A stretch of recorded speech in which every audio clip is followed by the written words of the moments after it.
मोदी मंत्रिमंडल का आज शाम 6 बजे विस्तार होगा। शपथ ग्रहण समारोह राष्ट्रपति भवन में 6 बजे के करीब होगा और इससे पहले प्रधानमंत्री आवास पर कई नेता पहुंचे हैं। न्यूज 18 के अमित पांडे की खबर है कि ज्योतिरादित्य सिंधिया, नारायण राणे, अनुप्रिया पटेल, इन सारे ये सभी अभी 7 लोक कल्याण मार्ग पर पहुंच चुके हैं। प्रधानमंत्री नरेंद्र मोदी की कैबिनेट में अभी 53 मंत्री हैं और 81 तक हो सकते हैं। ऐसे में कई पद अभी खाली हैं। आज होने वाले मंत्रिमंडल विस्तार के दौरान शपथ लेने वाले मंत्रियों के अलावा बाकी लोगों की संख्या को सीमित रखा जाएगा। राष्ट्रपति भवन के दरबार हॉल में सारे कोविड प्रोटोकॉल के तहत उसका अनुसरण होगा। उसके तहत ही शपथ ग्रहण समारोह को किया जाएगा। मेहमानों की संख्या 100 के आसपास होगी बताया जा रहा है, या 100 से भी कम हो सकती है।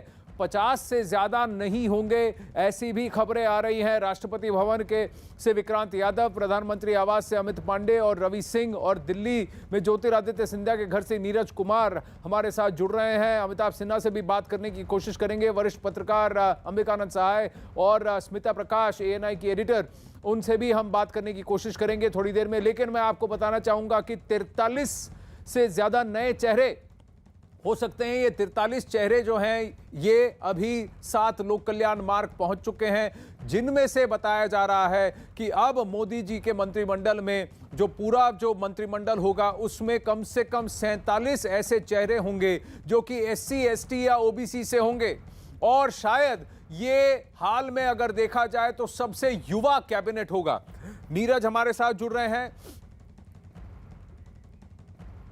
और ये केंद्रीय मंत्रिपरिषद मंत्रियों के शपथ ग्रहण समारोह के अवसर पर ये इनविटेशन कार्ड है, जहां पर ये कॉन्फर्मेशन है कि आज 7 जुलाई 6 बजे ये कार्यक्रम हो रहा है। बुधवार 16 आषाढ़ 1943 शक यानी जुलाई 7 2021 को 18 बजे यानी कि शाम के 6 बजे ये इनविटेशन कार्ड है। विक्रांत यादव हमारे साथ जुड़ रहे हैं। विक्रांत, राष्ट्रपति भवन में कोविड नियमों का पालन किया जाएगा और उसके अनुसार ही, उसका अनुसरण करते हुए ही जो लोगों की जो संख्या होगी वो भी सीमित होगी। 100 से कम होंगे। कई बार कहा जा रहा है कि 50 से ज्यादा जो हैं शपथ जो लेंगे, ऐसे चेहरे 50 से ज्यादा नहीं होंगे, ये भी कहा जा रहा है।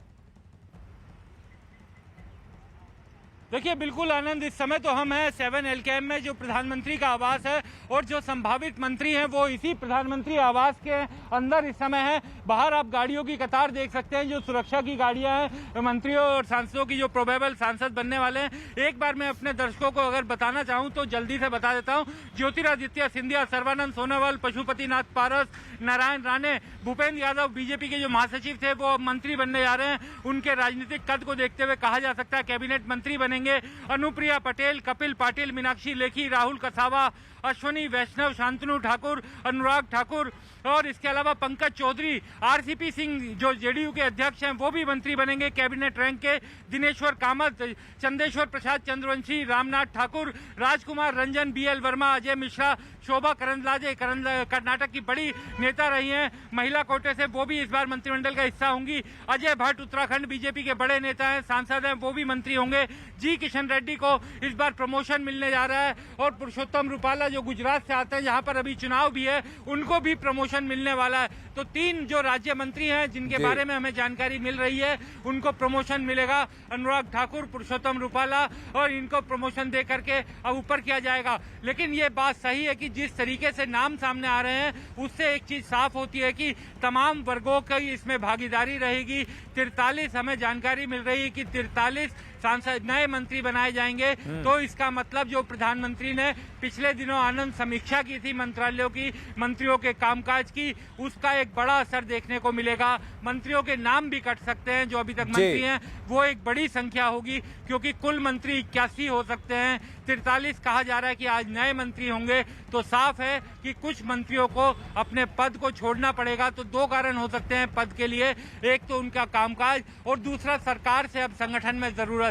तो कई मंत्रियों को संगठन में भी भेजा जाएगा और नए मंत्रियों को मौका दिया जाएगा। जी, और कई कुछ ऐसे भी हो सकते हैं जो कि आज इसलिए मौजूद हैं क्योंकि उनका प्रमोशन हो रहा है। आपने कहा जी किशन रेड्डी, अनुराग ठाकुर, पुरुषोत्तम रूपाला वहां मौजूद हैं, लेकिन अगर 43 नए चेहरे, 43 सांसद हैं जिनको कि शामिल किया जाएगा, क्या इसमें से कुछ लैटरल एंट्रीज भी हैं? क्या इसमें से कुछ ऐसे लोग भी हैं जो कि पॉलिटिक्स से तो नहीं जुड़े हैं लेकिन टेक्नोक्रेट्स हैं, एडमिनिस्ट्रेटिव इनका एक्सपीरियंस है, जैसे कि सुब्रमण्यम जयशंकर थे जो कि एमईए बने थे और यानी कि हमारे फॉरेन मिनिस्टर बने थे।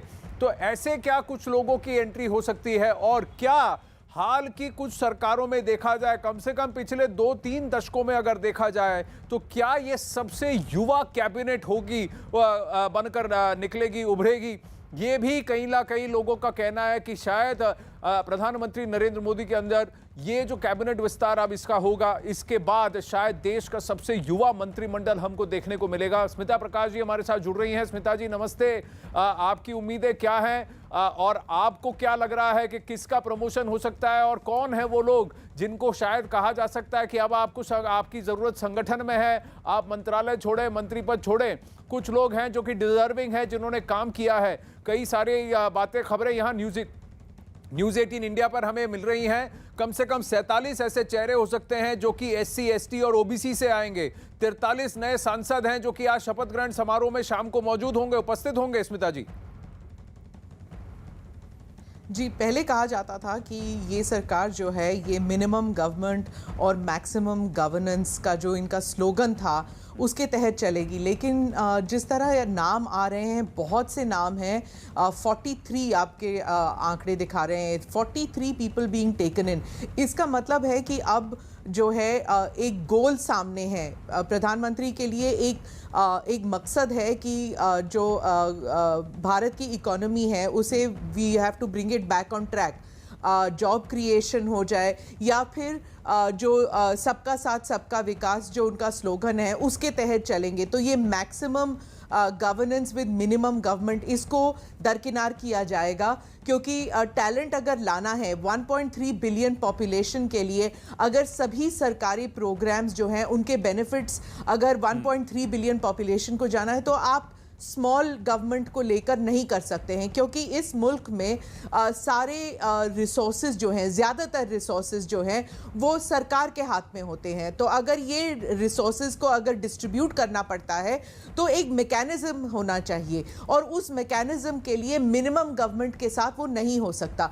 इसलिए जो आप कह रहे थे कि कुछ टेक्नोक्रेट्स शायद लाए जाएं, अगर टेक्नोक्रेट्स लाए जाते हैं, आपने सुब्रमण्यम जयशंकर का नाम लिया, एस जयशंकर जो हैं वो ब्यूरोक्रेसी से आए थे, वो टेक्नोक्रेट नहीं थे। पर जो टेक्नोक्रेट्स अगर आ रहे हैं कुछ डोमेन एक्सपर्टीज के साथ, आई थिंक गोपीनाथ मुंडे की जो बेटी हैं वो आ रही हैं शायद कैबिनेट में, अगर वो आएंगे तो वो एक डॉक्टर हैं, वो अपने साथ एक एक्सपर्टीज़ लेके आएंगी, और उसे अगर अंजाम लाना होगा, उन सरकारी प्रोग्राम्स को अंजाम लाने के लिए उन्हें जो ऑफिसर क्लास है, जो ब्यूरोक्रेसी है, उनके साथ काम करना होगा।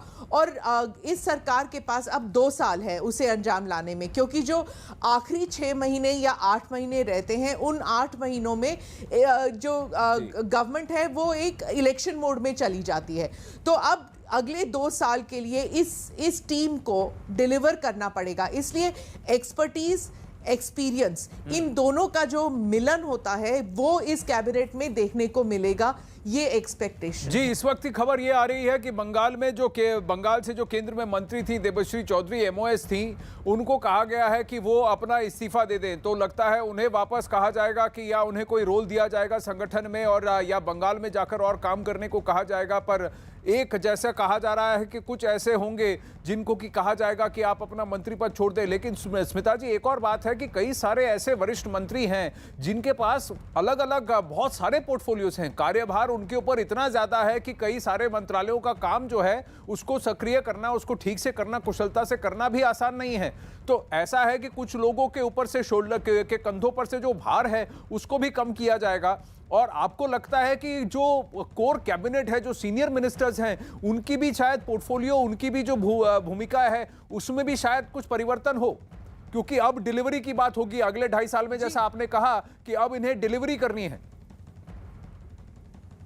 जी बिल्कुल। अगर एक मंत्री के पास 3 या कम से मतलब 2 या 3 या 4 भी हैं कुछ पोर्टफोलियोज, क्योंकि शिवसेना निकल गई थी, रामविलास पासवान जी नहीं रहे, तो ऐसे में कुछ लोगों के पास इतनी रिस्पॉन्सिबिलिटीज़ हैं कि वो डिलीवरेबिलिटी वाली बात उठती ही नहीं है, वो नहीं डिलीवर कर पाएंगे, इसलिए शायद उनके कुछ पोर्टफोलियोज कम किए जाएंगे। अगर पोर्टफोलियोज कम किए जाते हैं इसका ये मतलब नहीं है कि उनकी डिमोशन हो रही है, ये है कि अगर वो नहीं डिलीवर कर पा रहे हैं तो it is because too much responsibility was given on too few people. इसलिए ज़रूरी है ये समझना कि अगर जैसे कि अगर हरदीपुरी के पास 3 पोर्टफोलियोज है, उनमें से 2 निकाले जाते हैं, इसका ये मतलब नहीं है कि वो परफॉर्मेंस नहीं थी उनकी, लेकिन अगर 3 पोर्टफोलियोज हैं तो they need to deliver on all 3 of them, इसलिए वो शायद पोर्टफोलियोज किसी और को दिए जाएंगे। पीयूष गोयल का भी अगर पोर्टफोलियो देखा जाए तो शायद उनको भी ऐसे किया जाएगा कि उनका भी एक पोर्टफोलियो किसी और को दिया जाएगा, क्योंकि काफी सारे लोग इंडक्ट किए जा रहे हैं जिनके पास एक्सपर्टीज है, जैसे ज्योतिरादित्य सिंधिया हो, मीनाक्षी लेखी हो या फिर सोनोवाल जी हो, इन सब के पास जो है एडमिनिस्ट्रेटिव एक्सपीरियंस है और वो डिलीवर कर सकते हैं। तो ये जो इंपॉर्टेंट पोर्टफोलियोज है ये शायद उन्हें दिया जाएगा। जी, और जैसा मैंने अभी आपको कहा, यहाँ न्यूज़ 18 इंडिया पर हमने कहा कि देबश्री चौधरी को इस्तीफा देने को कहा गया है, तो ये women and child development ministry में थी, वो MOS का कार्यभार था इनके पास, लेकिन अब महिला बाल विकास मंत्री जो थी देबश्री, तो उनको अब कहा गया है कि आप इस्तीफा दें, तो शायद उनके रोल को किसी और को दिया जाएगा और उन्हें कोई और कार्यभार दिया जाएगा। यतेंद्र शर्मा की खबर है, क्योंकि जब जैसा हमने कहा कि 81 स्थान है, 53 मंत्रालय मंत्री तो है ऑलरेडी प्रधानमंत्री नरेंद्र मोदी के इस मंत्रिमंडल में, कई सारे पोर्टफोलियोज खुद प्रधानमंत्री भी और उनका कार्यालय भी दिखता है, डायरेक्टली सब में इन्वॉल्व भी है, लेकिन इसमें अगर 43 लोग आज शपथ ग्रहण कर रहे हैं, 53 ऑलरेडी हैं, तो कुछ को तो स्थान अपना रिक्त करना पड़ेगा, कुछ को इस्तीफा देना पड़ेगा और कुछ की भूमिका अब संगठन में होगी कि देखिए आगे अब अगर जाके चुनाव हैं तो आपको कुछ काम करने की जरूरत है और आपको वहां पर मेहनत करने की जरूरत है, तो आपके रोल को पुनः आइडेंटिफाई किया जाएगा। यतेंद्र शर्मा जुड़ रहे हैं। यतेंद्र, देबश्री चौधरी को कहा गया है कि वो अपना इस्तीफा दे। देखिए, बिल्कुल बीजेपी अध्यक्ष जेपी नड्डा के द्वारा उनको बुलाया गया और उनको बुलाकर उन्हें साफ तौर पर मोदी सरकार के मंत्रिमंडल से इस्तीफा देने के निर्देश दिए गए और बताया यही गया है कि बीजेपी अध्यक्ष जेपी नड्डा ने कहा है कि अभी उनकी जरूरत बंगाल बीजेपी को मजबूत करने के लिए, बंगाल बीजेपी के संगठन में काम करने के लिए ही उनको अब संगठन पर पूरा समय देना होगा। ये सोर्स बता रहे हैं कि बीजेपी अध्यक्ष ने साफ तौर पर कहा है कि अब मोदी मंत्रिमंडल से वो इस्तीफा दे दें और बंगाल संगठन किस तरह से मजबूत हो, क्योंकि बंगाल संगठन में काफी काम करने की जरूरत है। वहाँ जिस तरह से हिंसा हो रही है, ऐसे में बड़े नेताओं को पूरा समय कार्यकर्ताओं को बीच में देना होगा, तो इन बातों को कहकर ही उनको इस्तीफा देने के निर्देश दे दिए गए हैं। और जी यतेंद्र, एक और अपडेट अभी प्रधानमंत्री आवास से आ रहा है, बताया खबर आ रही है कि नितिन गडकरी और RCP सिंह अब वहां बाहर निकलते हुए लग रहे हैं, तो यानी शायद वो बैठक खत्म हो गई है। विक्रांत जुड़ रहे हैं। विक्रांत, तो यानी क्या सबको सबके पोर्टफोलियोज अभी बता दिए गए होंगे या ये मीटिंग सबके पास इसलिए है कि उनको किस तरह से काम करना है, कैसे मिलकर काम करना है, इस पर प्रधानमंत्री के साथ उनकी वार्ता हुई है? मीटिंग से बाहर निकलते दिख रहे हैं, लग रहा है कुछ मंत्री। देखिए बिल्कुल आनंद, देखिए अभी गाड़ी निकली है, यहाँ से निकले अभी RCP सिंह भी निकले हैं, पशुपति पारस भी निकले हैं। यहाँ पर आप देख सकते हैं 7 LKM के बाहर किस तरीके की बैठक है। हालांकि जो आपने पोर्टफोलियो की बात की वो अभी सस्पेंस ही है, क्योंकि पोर्टफोलियो तो बाद में ही पता चलेगा। एक बार शपथ हो जाए मंत्रियों की, नए मंत्री विस्तार कैबिनेट विस्तार में आ जाए, उसके बाद मुझे लगता है देर शाम तक या कल सुबह तक, देर रात तक मंत्रियों का पोर्टफोलियो सामने आएगा। आप देखिए सामने ट्रैफिक रुकवा दिया है पुलिस ने, क्योंकि जो अब संभावित मंत्री हैं उनकी गाड़ियां एक एक करके बाहर निकल रही है। 7 LKM के बाहर आप देख सकते हैं मीडिया का, क्योंकि बहुत बड़ा विस्तार होने जा रहा है। कहा यह जा रहा है कि 43 नए कैबिनेट में शामिल होंगे लोग, तो पूरी भीड़, पूरी देश की यहाँ पर मीडिया इस समय 7 LKM के बाहर। पुलिस ने हालांकि ट्रैफिक इस समय रुकवा दिया है, क्योंकि जो अंदर से अब मंत्री हैं, जो संभावित मंत्री हैं, जो होने वाले कैबिनेट में मंत्री हैं, वो अब बाहर निकलने वाले हैं, उनकी गाड़ियां बाहर निकल रही हैं, तो इस कारण से ट्रैफिक को रुकवाया गया है। और इस बाकी मीडिया के तमाम प्रतिनिधि यहाँ पर हैं। अभी हमने RCP सिंह और पशुपतिनाथ पारस की गाड़ी को निकलते हुए देखा था, वो लोग यहाँ से निकले। ज्योतिरादित्य सिंधिया निकले और बाकी लोगों की गाड़ी अब आने की पूरी तैयारी हो गई है। आप देख सकते हैं पुलिस ने ट्रैफिक LKM 7 LKM के सामने रुकवा दिया है। आप देखिए ये सामने से गाड़ी आ रही है और इसमें कैबिनेट मंत्री कोई बैठे हुए हैं, क्योंकि ये सरकारी गाड़ी है और तमाम प्रोबेबल जिनको आज मंत्री बनना है वो लोग भी यहाँ पर पहुंचे हुए थे। जी विक्रांत, आप ही के साथ इन तस्वीरों के साथ रुकते हैं। मुझे लगता नहीं कोई भी अपनी गाड़ी रोककर मीडिया से बात करेगा जब तक शपथ ग्रहण समारोह समाप्त नहीं होता और पोर्टफोलियो अनाउंस नहीं होते। विक्रांत, बताया जा रहा है कि नितिन गडकरी भी बाहर निकलते हुए दिखे हैं। आरसीपी सिंह की आपने बात की, ज्योतिरादित्य सिंधिया की बात की और कुछ और चेहरे भी हैं, पशुपतिनाथ पारस, और एक एक करके सब निकलते हुए लग रहे हैं बाहर। जी विक्रांत, देखिए इस समय ये राजनाथ सिंह, केंद्रीय रक्षा मंत्री राजनाथ सिंह की गाड़ी ये जा रही है हमारे सामने से। केंद्रीय मंत्री राजनाथ सिंह निकले, उनके ठीक पीछे गृह मंत्री अमित शाह की गाड़ी है। अमित शाह यहाँ पर आ रहे हैं और उनके साथ उनके बाद जो तमाम संभावित मंत्री हैं जो आज के मंत्रिमंडल में शपथ लेंगे, जिनको शामिल किया जाएगा मंत्रिमंडल में, ये इस समय न्यूज़ 18 के कैमरे के ठीक सामने ये गृह मंत्री अमित शाह की गाड़ी है। जो अमित शाह यहाँ से अंदर जो बैठक हुई मंत्रियों की उससे बाहर निकले हैं और तमाम केंद्रीय मंत्री जो संभावित नए मंत्री हैं उनसे एक तरह से औपचारिकता पूर्वक उनको बताया गया, क्या क्या जानकारी दी गई। हालांकि पोर्टफोलियो के लिए अभी सभी को इंतजार करना होगा और ये तमाम नेताओं की गाड़ी जा रही है। ज्योतिरादित्य सिंधिया निकल गए हैं। ज्योतिरादित्य सिंधिया सबसे पहले पहुंचने वालों में से एक थे। ज्योतिरादित्य सिंधिया की बाहर गाड़ी चली गई है और अब ये हमारे सामने असम नंबर की गाड़ी है, तो ये अनुमान लगाया जा सकता है कि सर्बानंद सोनोवाल इसमें होंगे। जी हाँ, सर्बानंद सोनोवाल असम के पूर्व मुख्यमंत्री इसमें निकले हैं। और अब अगली ये जो गाड़ी बीजेपी अध्यक्ष जेपी नड्डा यहाँ से जा रहे हैं। तमाम वो नेता यहाँ पर आए हुए थे जो बीजेपी के वरिष्ठ नेता, और पुरुषोत्तम रूपाला अभी हमारे सामने से गए, जिनको कहा जा रहा है कि इस बार प्रमोशन मिलेगी और वो इसमें निकले। और आरके सिंह, केंद्रीय मंत्री आरके सिंह यहाँ से जा रहे हैं। केंद्रीय बिजली मंत्री आरके सिंह भी यहाँ पर मौजूद थे इस बैठक में। और अभी भी आप देखिए कि लगातार गाड़ियों का सिलसिला जारी है। जी किशन रेड्डी, जिनको प्रमोशन मिलने जा रही है, जो केंद्रीय मंत्री बनने जा रहे हैं, वो भी यहाँ से निकल रहे हैं। जी किशन रेड्डी की ये गाड़ी गई है और अब जो गाड़ी आ रही है इसमें जो प्रोबेबल मंत्री हैं जिनको शपथ होगी वो इस गाड़ी में है। जो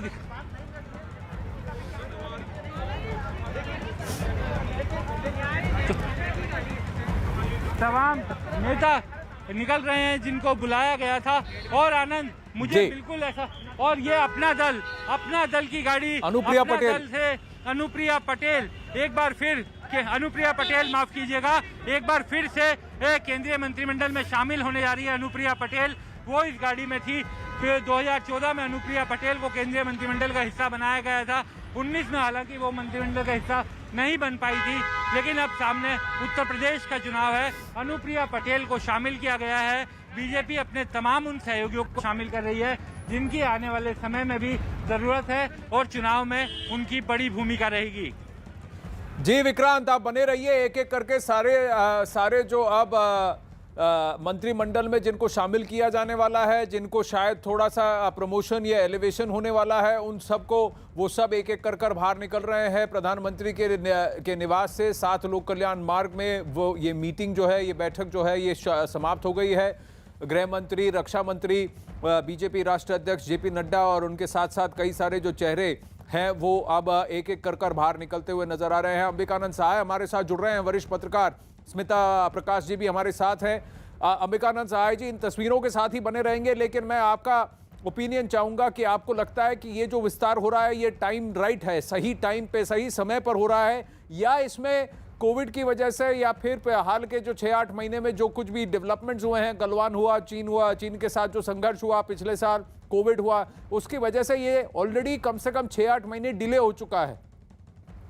ये बात सही है आनंद जी। देखिए, 2 चीजें समझने की है, प्रशासनिक और राजनीतिक। मैं समझता हूँ दोनों दृष्टिकोण से ये बिल्कुल सही वक्त है, और खासकर तब जबकि 8-9 महीने बाद उत्तर प्रदेश का चुनाव होने वाला। एक बात यहाँ ठीक से समझने की है कि ये वक्त ऐसा है कि कोरोना पैंडेमिक के कारण या उत्तर प्रदेश सरकार की क्रियाकलाप के कारण बीजेपी की छवि का जो नुकसान हुआ है, शायद इस मंत्रिमंडल विस्तार के बाद काफी हद तक ये सुधर जाएगा, ऐसी उम्मीद की जानी चाहिए। देखिए, उत्तर प्रदेश के बारे में एक बात समझ लीजिए कि यहाँ 52% बैकवर्ड्स है और यादवों के बाद सबसे ज्यादा यहाँ ताकतवर कम्युनिटी कुर्मीज है, खासकर पूर्वी उत्तर प्रदेश में। शायद इसीलिए अनुप्रिया पटेल को लाया जा रहा है और मेरा ख्याल है निषाद कम्युनिटी को भी जोर से शामिल किया जाएगा, क्योंकि इधर उत्तर प्रदेश में कुछ छवि ऐसी बनी है कि एक जात का सर्वाधिक प्रभाव रहा है। मैं ये नहीं कह रहा हूँ कि ये छवि सही है, ये गलत भी हो सकती है, बहुधा छवि गलत भी होती है, लेकिन ये छवि तो है और छवि का प्रभाव चुनाव में पड़ता है। मैं समझता हूँ कि इन चीजों को, कास्ट पॉलिटिक्स को, रीजनल इम्बैलेंस को काफी हद तक ये बैलेंस करने में सफल होंगे। अब देखना है। देखिए, मोदी जी का दिमाग मैं नहीं पकड़ सकता और मैं समझता हूँ कोई नहीं पकड़ सकता है। जब शपथ हो जाएगी तब नामों में स्पेसिफिक चर्चा करेंगे। अभी इसको मैं मानता हूँ कि हम लोग पूर्वानुमान लगाने का प्रयास कर रहे हैं। जी आनंद जी। जी बिल्कुल, लेकिन सबसे बड़ी बात यह है कि इस मंत्रिमंडल में क्या ऐसे चेहरे शामिल होंगे जो काम भी करेंगे। देखिए, आपको कास्ट और इसके कंसिडरेशंस को बैलेंस तो करना है कि हर समुदाय विशेष को आपने जगह दी है, क्योंकि उत्तर प्रदेश के चुनाव हैं, पंजाब के चुनाव हैं और उसके आगे 2024 की भी बात है। लेकिन डिलीवरी यानी कि ग्राउंड पर काम जो है वो असर दिखना चाहिए। स्मिता जी, आपको लगता है कि ऐसे जिन चेहरों की अब बात हो रही है, जिन नामों की अब बात हो रही है, ये युवा तो है ही और एक अपने अपने ग्रुप्स को यानी समुदाय को वो रिप्रेजेंट भी करते हैं, लेकिन उसके साथ साथ वो ग्राउंड पर काम भी करेंगे। संतोष गंगवार जी भी इस्तीफा देंगे, ये बहुत बड़ी खबर आ रही है। जैसे मैं आपसे बात कर रहा हूं कि अब कहा गया है कि श्रम मंत्री संतोष गंगवार जी को भी कहा गया है कि वो अपना इस्तीफा दे। तो देखिए, कुछ स्थान जो है जिनको रिक्त होने हैं, कम से कम 5 या 6 लोगों को अपने स्थान को रिक्त करना पड़ेगा। अगर ये मंत्रिमंडल जो है 81 लोगों का, मंत्रियों का अगर ये मंत्रिमंडल होता है, 53 से 43 और अगर जुड़ गए तो फिर ये इस नंबर में काफी लोगों की छटाई भी होगी, कुछ लोगों का प्रमोशन होगा। तो इसमें अब देखना पड़ेगा कि एक एक करके कितनों को कहा जाता है कि वो अपना इस्तीफा दे। कई लोगों का अब लगता है या तो उसे डिमोशन तो नहीं कहा जाएगा, उनको कहा जाएगा कि आप संगठन में काम कीजिए, आपके लिए कुछ और काम है, इसको करने की जरूरत है। यतेंद्र शर्मा भी जुड़ रहे हैं इस खबर के साथ कि अब संतोष गंगवार जो श्रम मंत्री हैं उनको भी कहा गया है कि वो इस्तीफा दें। काफी कर्मठ सक्रिय व्यक्ति हैं जो कि संगठन से भी पहले जुड़े हुए थे, जिन्होंने काफी मेहनत भी की है। अब उनका रोल क्या होगा आगे जाकर, क्या कहा गया है उनको, जेपी नड्डा जी ने क्या कहा है, वो देखना पड़ेगा कि उनको संगठन की ओर से बीएल संतोष जी, जेपी नड्डा जी ये क्या कहते हैं कि संतोष गंगवार जी की आगे जाकर भूमिका क्या होगी। लेकिन फिलहाल उन्हें कहा गया है कि वो अपने पद से इस्तीफा दें। तो अब श्रम मंत्री कौन बनेंगे, कोऑपरेटिव मिनिस्ट्री जो नई बन रही है, मंत्रालय बन रहा है, उसमें वो भूमिका किसे दी जाएगी। नाम पुरुषोत्तम रूपाला जी का आ रहा है, लेकिन देखना होगा भूपेंद्र यादव जी को कैसी भूमिका दी जाएगी। जी किशन रेड्डी को अगर अलग से कार्यभार दिया जा रहा है तो एमओएस होम फिर कौन होंगे। ये बहुत सारे सवाल हैं। यतेंद्र शर्मा जुड़ रहे हैं। यतेंद्र, तो फिर देबश्री चौधरी के बाद अगला नाम जिनको कहा गया है कि वो अपने पद से इस्तीफा दे, संतोष गंगवार।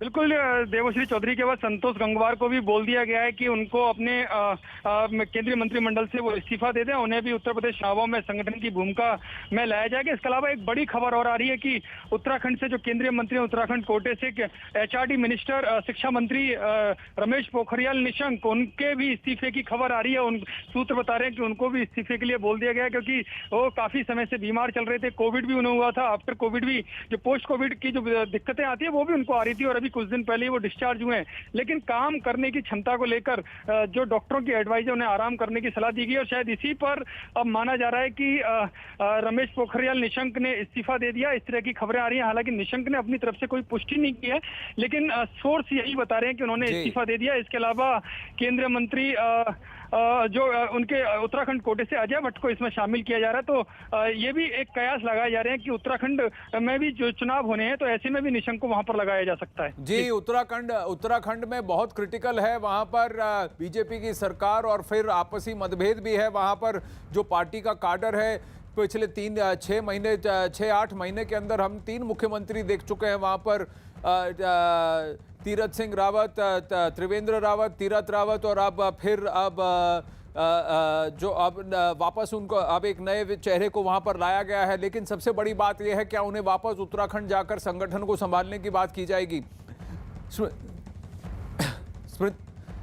स्मिता प्रकाश जी, अंबिकानंद सहाय जी, आपसे आग्रह है कि बने रहिए, इसी खबर पर बने रहेंगे अखाड़ा में। लेकिन फिलहाल वक्त हो चला है एक छोटे से ब्रेक का।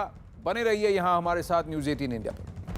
अखाड़ा में आपका एक बार फिर से स्वागत है। कम से कम 30 जो नए चेहरे हैं या जो चेहरे मोदी मंत्रिमंडल में ऑलरेडी थे लेकिन जिनका शायद प्रमोशन या जिन्हें कोई और कार्यभार मिल सकता है, जो आज प्रधानमंत्री के साथ बैठक में थे, उनके नाम हमारे साथ है, हमारे पास हैं यहाँ न्यूज़ 18 इंडिया पर। बताया जा रहा है कम से कम एक बार जब ये मंत्रिमंडल का विस्तार हो जाएगा तो 81 अगर स्थान है टोटल, वो अगर पूरी तरह से भर जाते हैं तो कम से कम 47 ऐसे चेहरे होंगे जो कि SC, ST या OBC से होंगे। यानी कि करीब 60% प्रधानमंत्री नरेंद्र मोदी जी का जो मंत्रिमंडल है वो SC, ST, OBC का रिप्रेजेंटेशन होगा। ये बहुत बड़ी बात है और कई सारे युवा चेहरे हैं, महिलाएं हैं और कहा जा रहा है कि आज तक भारत के 70-72 साल के इतिहास में सबसे युवा कैबिनेट प्रधानमंत्री नरेंद्र मोदी जी का ये एक बार जब विस्तार हो जाएगा तो उसके बाद उभर कर आ रहा है, ऐसी संभावना भी है। स्मिता प्रकाश, अंबिकानंद सहाय हमारे साथ हैं, विक्रांत यादव भी हमारे साथ हैं। कुछ नाम मैं आपको बता दूं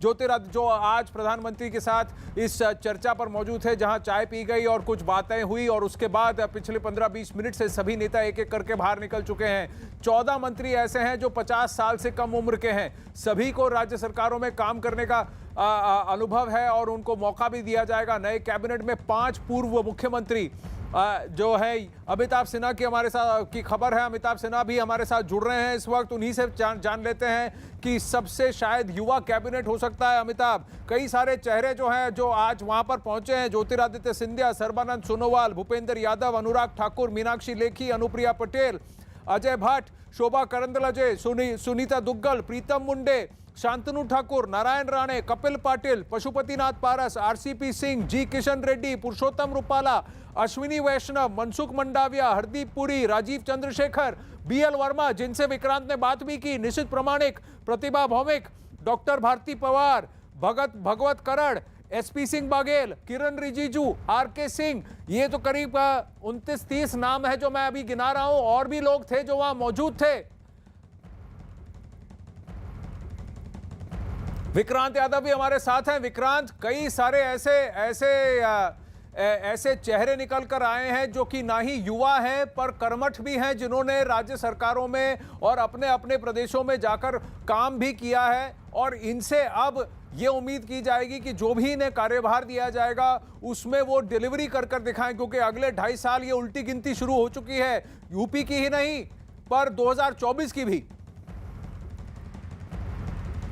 देखिए, बिल्कुल आनंद, एकदम सही बात की आपने, क्योंकि अब ये जो नए मंत्री शामिल किए गए हैं इनके सामने एक बड़ी चुनौती होगी कि अपने कामकाज के जरिए ये अब 2024 की एक ब्लूप्रिंट तैयार करें, क्योंकि एक बड़ा पैमाना रहा है कि मंत्रियों का कामकाज कैसा होगा और जो मंत्रियों को ड्रॉप किया जा रहा है उसमें भी एक बड़ा पैमाना था कि उनके कामकाज की समीक्षा प्रधानमंत्री ने की थी। एक लंबी समीक्षा हुई थी, डिटेल में सारी चीजें देखी गई थी, जिसके बाद कुछ मंत्रियों को कहा गया कि अब आप संगठन का कामकाज संभालेंगे।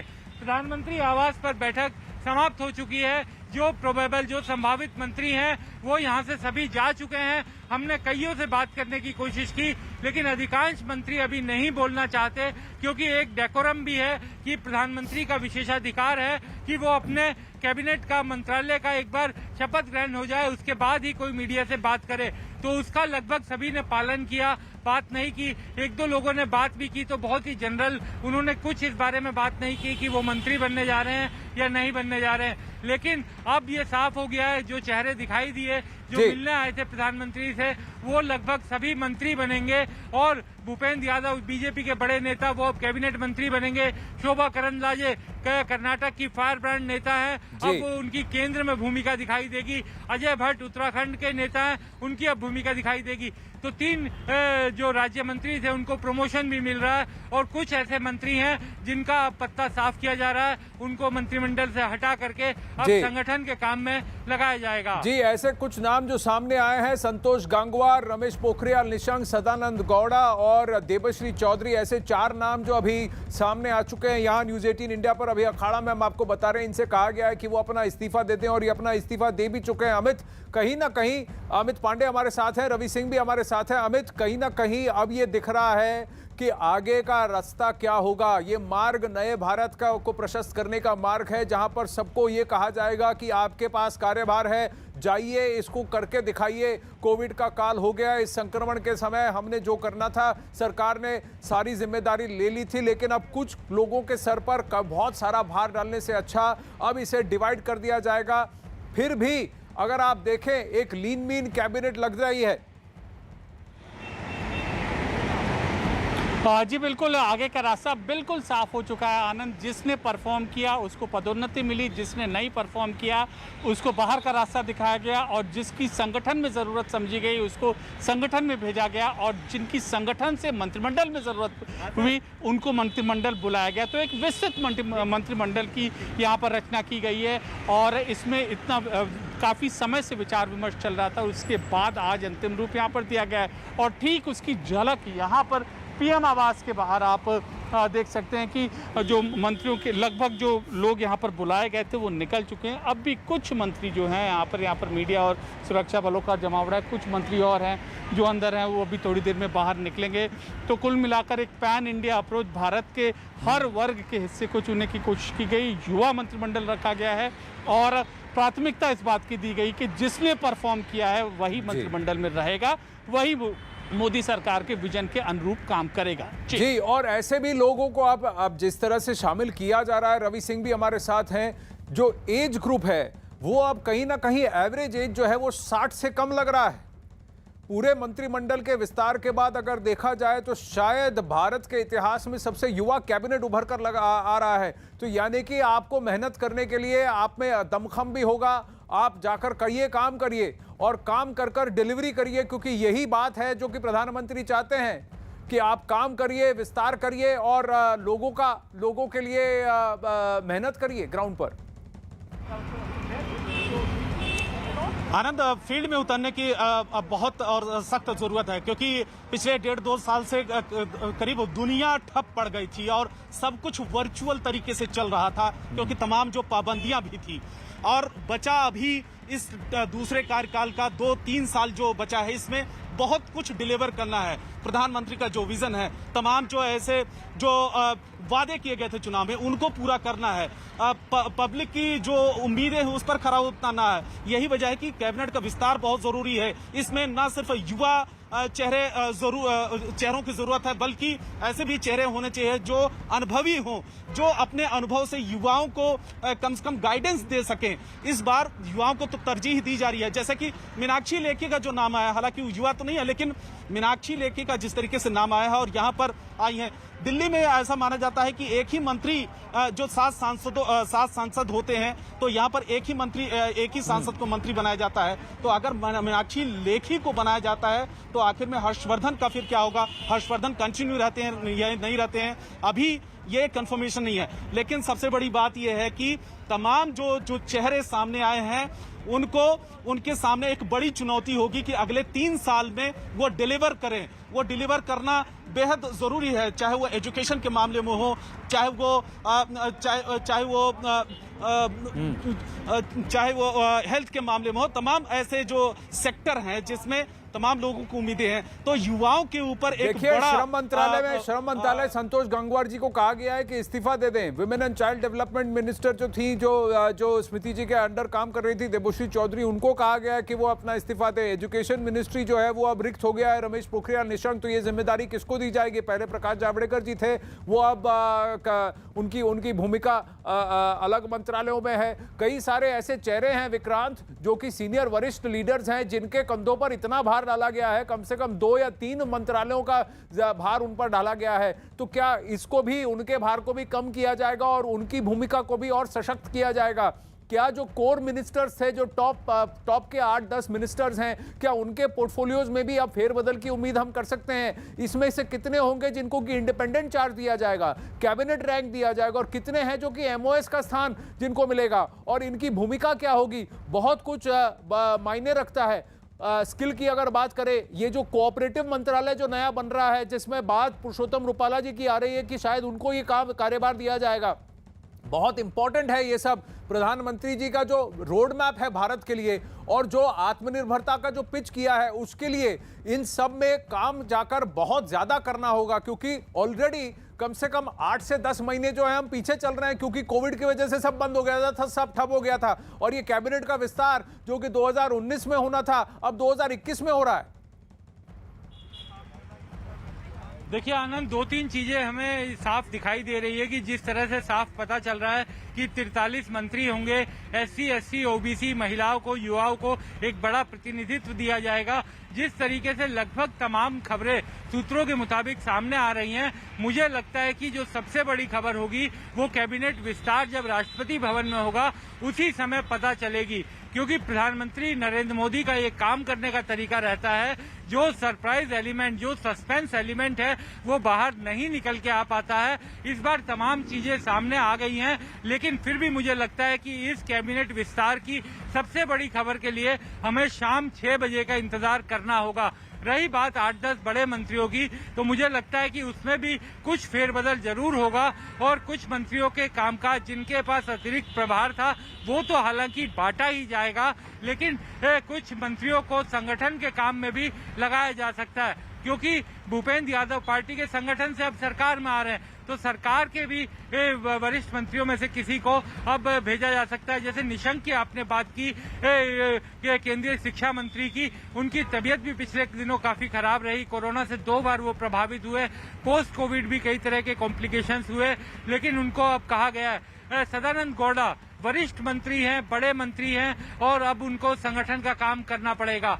शोभा करंदलाजे की एंट्री हो रही है, महिला भी हैं, युवा भी है, एक फायर ब्रांड चेहरा भी है। अजय भट्ट नया युवा चेहरा है उत्तराखंड से, अब उनकी एंट्री हो रही है। निशंक अगर जा रहे हैं तो अजय भट्ट सामने आ रहे हैं, लेकिन मंत्रालय किसे मिलेगा शिक्षा मंत्री का, इसके लिए इंतजार करना पड़ेगा। तो कई ऐसे चेहरे शामिल किए गए हैं। राजीव चंद्रशेखर युवा चेहरा भी हैं, और एक कहा जाता है कि हाईटेक लीडर है, उनको शामिल किया गया है। तो कौन सा मंत्रालय उन्हें दिया जाएगा, ये सब तमाम ऐसे चीजें हैं, और अभी भी ऐसा लग रहा है कि मंत्रालय के कुछ ऐसे चेहरे हैं जिनको लेकर के एक बड़ा सस्पेंस बना हुआ है। बिल्कुल, सस्पेंस तो बना ही हुआ है अमित, लेकिन जो भी अब जिसको भी जो कार्यभार मिलेगा उनको वहां डिलीवरी करनी होगी। भले ही अगर चुनाव के मद्देनजर और कई सारे जो पॉलिटिकल अलायंसेस हैं उसके मद्देनजर कुछ चेहरों को आगे किया जाया है, लेकिन उन सबको डिलीवर करना होगा, क्योंकि सबका जो आकलन होगा, जो रिपोर्ट कार्ड तय होगा, वो डिलीवरी पर ही होगा। और जिनको अब कहा जा रहा है कि आप चले जाइए या फिर आप अपने पद से इस्तीफा दीजिए, कई सारे ऐसे लोग हैं जिनकी परफॉर्मेंस ही नहीं, उनकी जरूरत अब कहां पर है, उसकी वजह से भी शायद उनको कहा जा रहा है। देखिए, 2 चीज़ें हैं यहाँ पर। अगर डिलीवरी तो इसमें सर्वोपरि है इस मंत्रिमंडल में, इसी वजह से जो 3 मंत्री हैं जो पहले राज्य मंत्री थे, अब पूरी संभावना है कि उनको प्रमोशन दिया जाएगा। अनुराग ठाकुर हैं, जी किशन रेड्डी हैं, पुरुषोत्तम रुपाला हैं, उनके काम के आधार पर। अगर हम जी किशन रेड्डी की बात करें तो गृह राज्य मंत्री हैं, तेलंगाना का बड़ा चेहरा है, उन्होंने संगठन में भी काम किया था, तमिलनाडु विधानसभा चुनाव के वह प्रभारी भी थे, और बीजेपी ने इस साल तमिलनाडु विधानसभा चुनाव में अच्छा परफॉर्मेंस किया था। गृह राज्य मंत्री के तौर पर भी उन्होंने कोविड के दौरान कंट्रोल रूम का संचालन किया था। ठीक इसी तरीके से अनुराग ठाकुर है, उन्होंने भी जो केंद्र सरकार की वित्त से जुड़ी परियोजनाएं थी उनको लागू करवाने में खासी भूमिका निभाई थी, बहुत ज़्यादा सक्रिय। तो परफॉर्म अगर करेंगे इस मंत्रिमंडल में तो आपको प्रमोशन यहाँ पे मिलेगा, और अगर नहीं करेंगे तो आपको बाहर का रास्ता देखना पड़ेगा, ये संदेश साफ है। जहाँ तक कुछ बड़े चेहरों के बाहर जाने की बात है तो युवा एक चेहरा देने की इसीलिए अगर हम देखें सदानंद गौड़ा, संतोष गंगवार, रमेश पोखरियाल निशंक, ये वो नेता हैं, वो युवा की श्रेणी में नहीं आते हैं और स्वास्थ्य के लिहाज से भी रमेश पोखरियाल निशंक का हम स्वास्थ्य कहें, बाकी ये दोनों नेता हम कहें तो ये एक वरिष्ठ नेताओं की श्रेणी में आते हैं। थावरचंद गहलोत, इनको यहाँ पर हटाया गया है और अब पूरी उम्मीद है कि नए मंत्रियों को या नए मंत्री को, ऐसे मंत्री को लाया जाएगा जो जिनकी उम्र अभी इनके लिहाज से काफ़ी, इनके कंपैरिजन में काफ़ी कम है।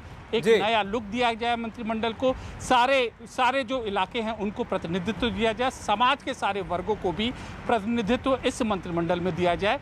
इसी स्ट्रैटेजी के तहत काम हुआ है। जी, कहीं ना कहीं रवि, या संगठन की बात होती है या फिर आप संविधान, संस्कृति, सोशल जस्टिस, ये सारे जो इक्वेशंस हैं, इन सबको देखकर इस मंत्रिमंडल का विस्तार होता हुआ दिख रहा है। आनंद बिल्कुल सही कहा और इसमें एक बात और भी जोड़ना चाहूंगा कि अगर तमाम जो लोग संगठन में काम करते हैं उनकी भी तमाम उम्मीदें होती हैं, क्योंकि अभी जो मौजूदा सरकार है वो फुल मेजॉरिटी में है और प्रधानमंत्री के ऊपर इस समय पूरी तरीके से एक जिम्मेदारी बनती है कि तमाम ऐसे लोग जिन्होंने चुनाव में और पार्टी के लिए कम से कम काम किया है, जमीनी स्तर पर जाकर काम किया है, उनको भी सरकार में आने का मौका दिया जाए। और जिन लोगों को शुरुआती दौर में, चाहे 2014 में या फिर 2019 में जिनको मौका दिया गया था मंत्रिमंडल में शामिल होने के लिए, सरकार का हिस्सा बनने के लिए, अब कम से कम वो पार्टी के लिए काम करे।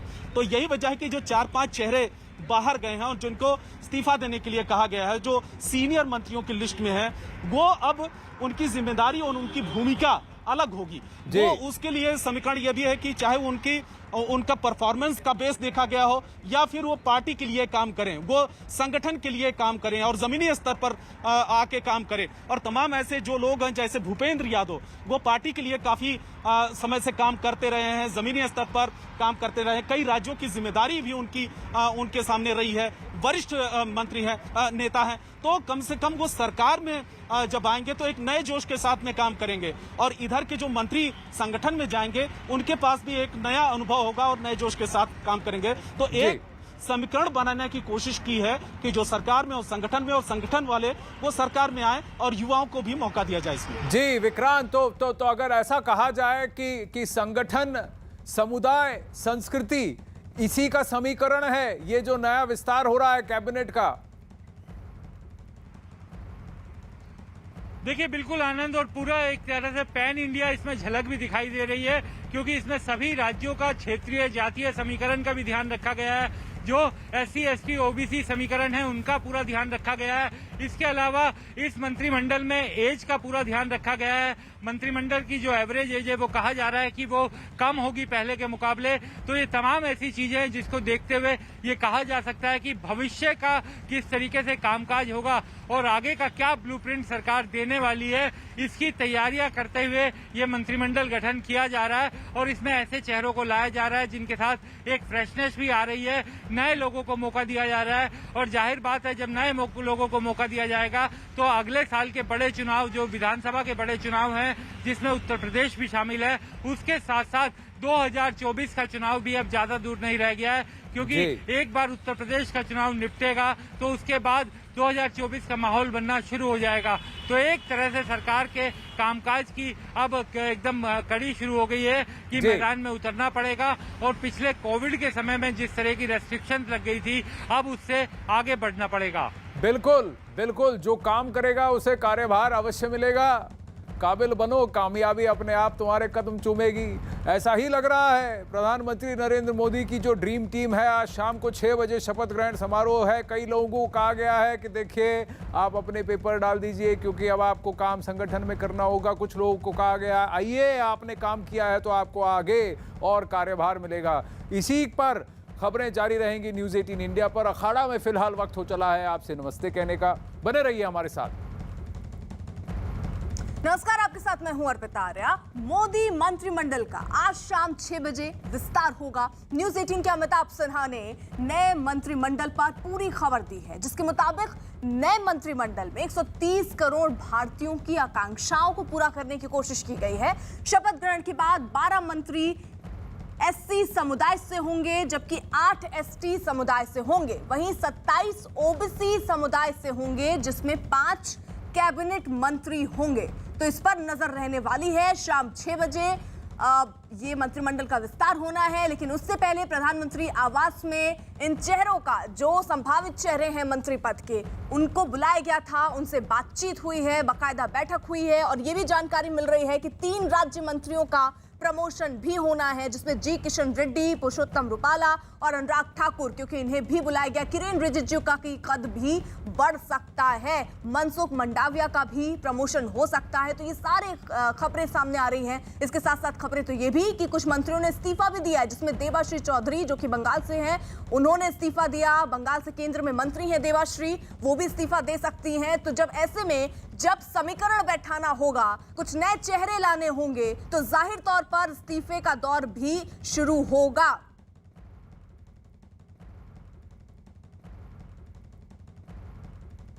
इस वक्त 3 सहयोगी हमारे साथ मौजूद हैं। हमारे साथ अमिताभ सिन्हा हमारे सहयोगी न्यूज रूम से इस वक्त मौजूद हैं, रवि हमारे साथ मौजूद हैं और अमित पांडे भी हमारे साथ मौजूद हैं। जल्दी से शुरुआत अमिताभ सिन्हा से कर लेते हैं। अमिताभ जी, देखिए 52 मंत्री, अगर थावर चंद गहलोत को हटा दें तो 52 मंत्री अब बचे हैं, जो है 81 का कोटा है, खाली स्थान तो 29 है। तो ऐसे में 43 का जो आंकड़ा है, कहां कहां कैसे कैसे ये फिट होंगे?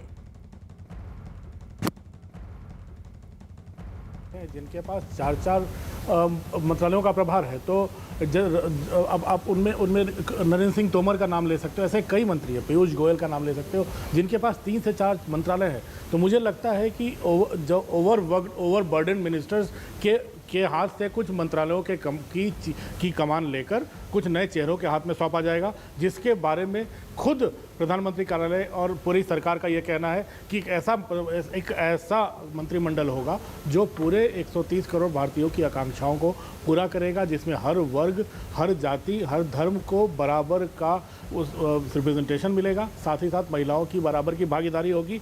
तो और पूरा का पूरा एक जो ये मंत्रिमंडल का विस्तार है, जो मोदी 2 का जो पहला विस्तार कहा जा सकता है, ये सिर्फ और सिर्फ यूपी चुनाव को देखकर नहीं है। यूपी से 5-6 चेहरे नए आ रहे हैं, गुजरात में भी नए चेहरे आएंगे, गुजरात से पदोन्नति भी हो रही है पुरुषोत्तम रूपाला की। तो मुझे लगता है कि कर्नाटक हो, चाहे आंध्र प्रदेश हो, सभी राज्यों का, मणिपुर से भी मंत्री बनने जा रहे हैं। तो मुझे लगता है कि एक कश्मीर से कन्याकुमारी और पूर्वोत्तर में मणिपुर से लेकर गुजरात, राजस्थान तक अगर मंत्रिमंडल में लोग शामिल किए जा रहे हैं, तो एक बड़ा पैन इंडिया रिप्रेजेंटेशन है और पूरे भारत को इसमें प्रतिनिधित्व देने की कोशिश है प्रधानमंत्री मोदी की। बिल्कुल। और देखिए, जब ऐसे में जब संभावना ये है कि 43 मंत्री आज शाम शपथ ले सकते हैं, उनको कार्यभार सौंपा जा सकता है, तो ऐसे में अब इस्तीफा भी, उसका भी दौर शुरू होने वाला है। साथ ही साथ कुछ मंत्रियों को देखिए प्रमोशन भी होना है। उसमें कौन कौन से नाम सामने आ रहे हैं? अनुराग ठाकुर, जी किशन रेड्डी, इनका नाम सामने आ रहा है। हरदीप पुरी का भी ओहदा जो है वो बढ़ सकता है। नाम तो किरेन रिजिजू का भी सामने आ रहा है, उनका भी प्रमोशन हो सकता है।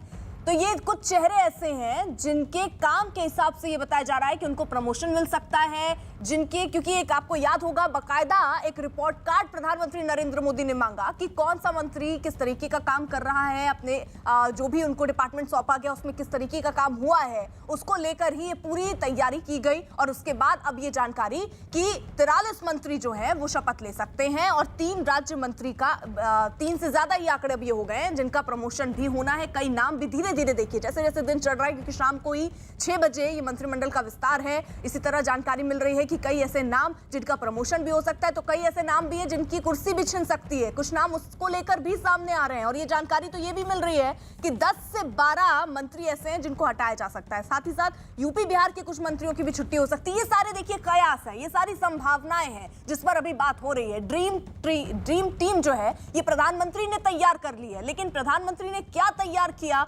उसका अंदाजा लगा पाना थोड़ा मुश्किल हो जाता है, क्योंकि पत्ते बहुत आखिर तक खुल पाते हैं। रवि भी हमारे साथ मौजूद है। रवि, देखिए प्रधानमंत्री आवास में बाकायदा ये नेताओं की